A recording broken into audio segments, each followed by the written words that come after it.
അങ്ങനെ നമ്മുടെ വിക്രം ജയിലിൽ നിന്ന് ഇറങ്ങുന്നുണ്ട്. നേരെ ഇറങ്ങിയിട്ട് വീട്ടിലേക്കാണ് ചെല്ലണത്. നമ്മുടെ ശ്രീജേടത്തിയും വിശ്വേട്ടനും കൂടി വാടക വീട്ടിലേക്ക് താമസം മാറിയിട്ടുണ്ട്. അവരുടെ വീടാണെങ്കിൽ ജപ്തി ചെയ്ത് പോയിട്ടുമുണ്ട്. അതുകൊണ്ടാണ് അവർ വാടക വീട്ടിലേക്ക് മാറിയത്. ആ വീട്ടിലാണ് അച്ഛനും കഴിയണത്. എന്തായാലും അവിടേക്ക് എത്തുന്നുണ്ട് നമ്മുടെ വിക്രത്തിൻ്റെ അച്ഛന്.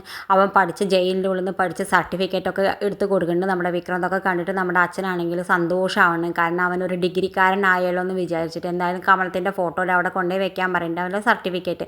അതൊക്കെ കൊണ്ടുപോയിട്ട് വെച്ചിട്ട് അവൻ എന്തായാലും അനുഗ്രഹമൊക്കെ വാങ്ങുന്നുണ്ട്. പിന്നെ നമ്മുടെ അച്ഛൻ്റെ ഒപ്പം മാഷിൻ്റെ ഒപ്പം ഇരുന്നിട്ട് ഭക്ഷണമൊക്കെ കഴിക്കുന്നുണ്ട്. മാഷ് കുറേ വായിലൊക്കെ കൊടുക്കുന്നുണ്ട്. എന്തായാലും നമ്മുടെ ശ്രീജേടത്തിക്കും വിശ്വേട്ടനും ഒരുപാട് കഷ്ടപ്പാടുണ്ട്. അതുകൊണ്ട് നമ്മുടെ വിക്രം പറയുന്നുണ്ട് ഞാനും എന്തെങ്കിലും ജോലിക്ക് പോയിട്ട് ഇവരെ സഹായിക്കുക അച്ഛാന്നൊക്കെ പറയുന്നുണ്ട്. എന്തായാലും അപ്പുറത്താണെങ്കിൽ നമ്മളെ വേദയാണെങ്കിലെ കളക്ടറായിട്ടുണ്ട്. കളക്ടറായിട്ട് അവൾ വീട്ടിലേക്ക് വരുന്ന സമയത്ത് കുട്ടി അവൾക്ക് വേണ്ടി വെയിറ്റിംഗ് ആണ്. കുട്ടി ഓരോന്നും ഇങ്ങനെ പറഞ്ഞു കൊടുക്കുന്നുണ്ട്. അമ്മ ഇങ്ങനെ ഞാനിന്ന് സ്കൂളിൽ എല്ലാ കഥയും പറഞ്ഞപ്പോൾ ടീച്ചർക്ക് വലിയ ഇഷ്ടമായി എന്നൊക്കെ പറയുന്നുണ്ട്. നമ്മുടെ വേദയെ പോലെ മിടുക്കിയാണ് കുട്ടി.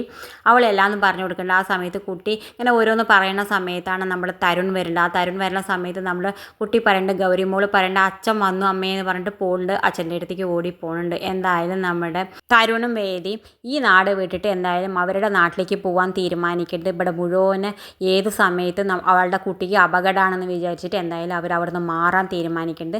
എന്തായാലും തരുൺ ഇനി നാട്ടിലേക്ക് വന്നിട്ട് നമ്മുടെ വിക്രമാണ് ആ കുട്ടിയുടെ ബോഡി ഗാർഡായിട്ട് എത്തുന്നത്. ആ കുട്ടിയെ ഫുൾ ടൈം നോക്കാൻ ഒരാളെ വേണമെന്ന് പറഞ്ഞിട്ട് നമ്മുടെ പോലീസുകാരൻ ഏൽപ്പിക്കുന്നുണ്ട് നമ്മുടെ തരുൺ. എന്തായാലും നമ്മുടെ വിക്രം അടുത്ത് തന്നെ അവൻ്റെ മോളെ കാണാൻ എത്തുന്നുണ്ട്. ഇത് കാണിച്ചും കൊണ്ടാണ് ഇന്നത്തെ പ്രൊമോ അവസാനിക്കുന്നത്. ഇതുപോലുള്ള പ്രൊമോ വിശേഷങ്ങൾ നിങ്ങളുടെ മുന്നിൽ എളുപ്പത്തിൽ എത്താൻ ഈ ചാനലൊന്ന് സബ്സ്ക്രൈബ് ചെയ്യാൻ മറക്കരുത്.